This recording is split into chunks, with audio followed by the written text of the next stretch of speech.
Bonjour, nous avons vu un premier théorème de changement de variable dans les intégrales. Si f est continu et g' continu, on a l'égalité qui est là. Dans ce cas-là, on a posé x égale g de t, c'est-à-dire la nouvelle variable, en fonction de l'ancienne. Mais il peut être intéressant de faire le contraire, c'est-à-dire d'écrire l'ancienne variable à l'aide de la nouvelle. Supposons qu'on ait une intégrale de c à d de f de x dx. Et on a envie de poser x égale h de t.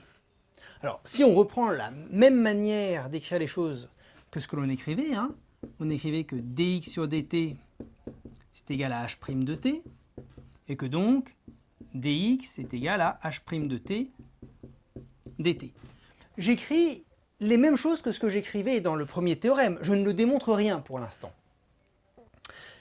Et du coup, si je remplace ici, ça va me donner l'intégrale de f de h de t, et puis le dx, je vais le remplacer par h' de t dt. Mais alors, pour les bornes, je ne sais pas trop quoi écrire, parce que quand x vaut d, t, je ne sais pas ce qu'il vaut, et quand x vaut c, que vaut t? Eh oui, vous avez raison, c'est un vrai problème. Il n'est pas sûr qu'il existe un t tel que d égale h de t. Alors, il pourrait y en avoir plusieurs aussi, et lequel faudrait-il choisir? Ce que l'on va faire, c'est qu'on va supposer dans ce cas-là que h est bijective.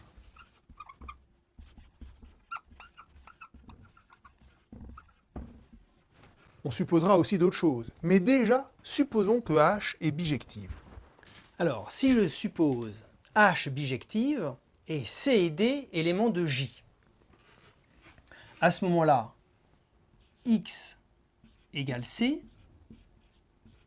c'est équivalent à t égale h-1 de c.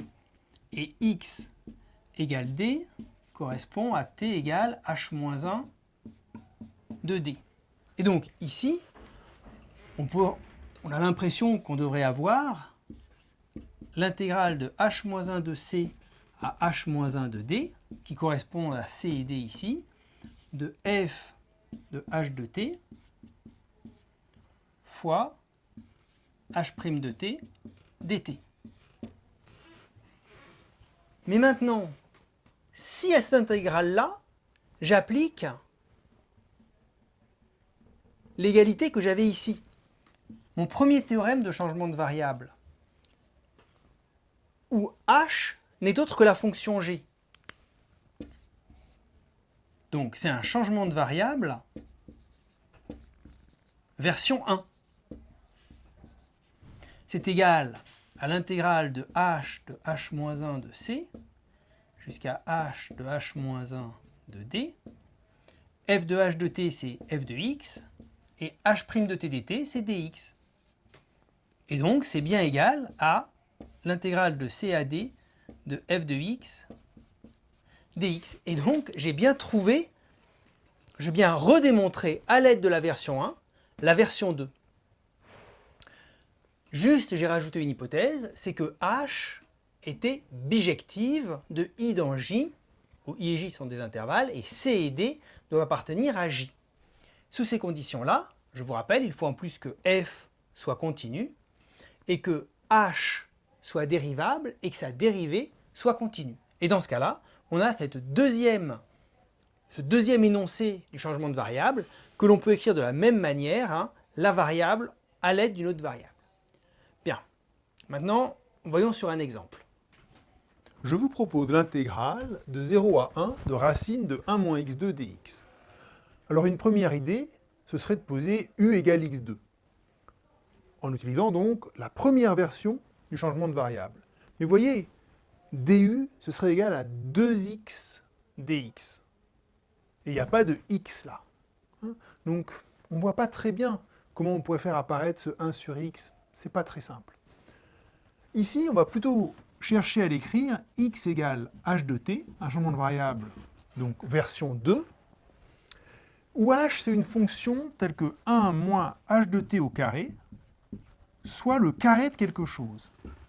Est-ce que vous connaissez une fonction h telle que 1 moins h au carré soit égal au carré de quelque chose? Moi, j'en connais une. La fonction cosinus. Ou la fonction sinus. Parce que cos carré plus sinus carré égale 1. Et donc 1 moins sinus carré égale cosinus carré. Eh ouais. Eh, bijective, la fonction sinus, elle n'est pas bijective. En effet, la fonction sinus, elle n'est pas bijective. Et donc on va la restreindre à une partie assez petite pour qu'elle devienne bijective. Alors, on veut que ça aille dans 0,1. Et par exemple, on peut se limiter à 0 pi sur 2. Et je vais l'appeler sinus tilde. Ce n'est pas vraiment la fonction sinus. C'est une fonction sinus qui va de 0 pi sur 2 dans 0,1, qui a t associe sinus t. Et celle-là, sinus tilde, elle est bijective. Alors, pouvez-vous maintenant appliquer la formule de changement de variable? Eh bien oui. Je vais poser donc x égale sinus t.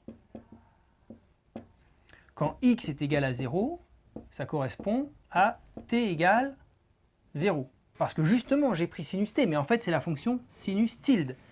Et 0 n'a qu'un seul antécédent. Parce que la fonction sinus, entre 0 et pi sur 2, c'est une fonction qui est comme ceci, strictement croissante.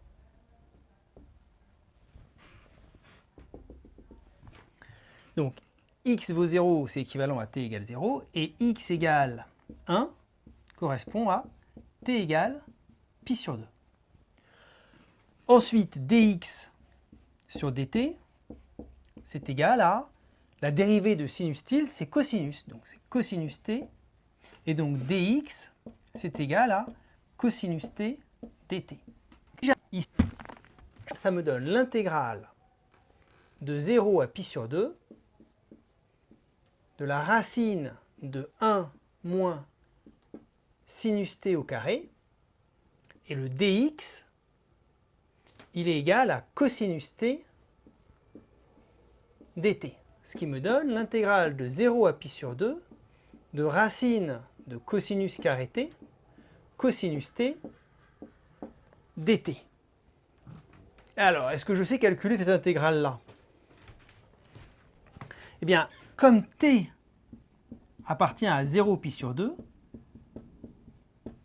cosinus t, il est positif.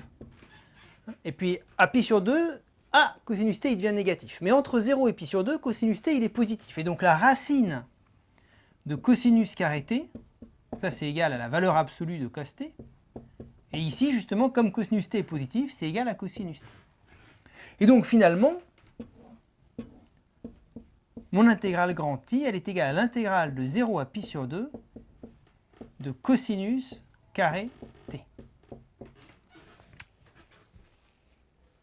Et alors, pour calculer cette intégrale, nous allons utiliser la formule cos de t égale 2 cos carré t moins 1.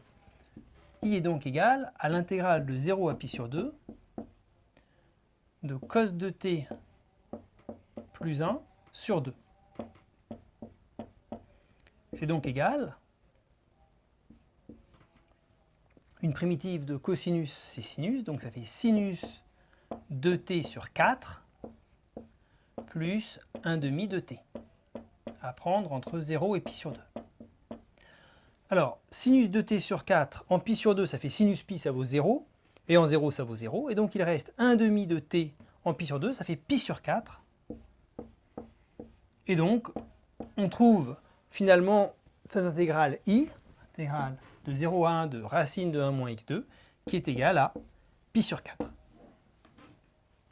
Alors, j'en profite pour une petite interprétation graphique. Ici, c'est la fonction racine de 1 moins x2 que l'on a représentée entre 0 et 1. Vous pouvez remarquer que si on calcule le carré Ici, ça nous donne y2 égale 1 moins x2, ou encore x2 plus y2 égale 1. Alors x2 plus y2, hein, c'est la distance euclidienne entre x, y et 0, 0. Et donc, c'est l'ensemble des points, ça c'est l'équation de l'ensemble des points qui sont à une distance 1 de l'origine. C'est donc le cercle de centre O et de rayon 1. Et donc, finalement, ce que l'on a calculé ici, c'est l'aire qui se trouve sous la courbe. Et donc, on devrait trouver un quart de l'aire d'un disque. Eh bien, c'est exactement ce que l'on trouve, hein, puisque je vous rappelle, la surface d'un disque, elle est égale à pi r2. Ici, r, c'est égal à 1, donc elle est égale à pi. Et comme on a un quart de cercle, eh bien, ça vaut pi sur 4. Ce que l'on a trouvé, on a retrouvé la formule qui donne l'aire d'un cercle, l'aire d'un disque. Ici, l'aire d'un quart de disque.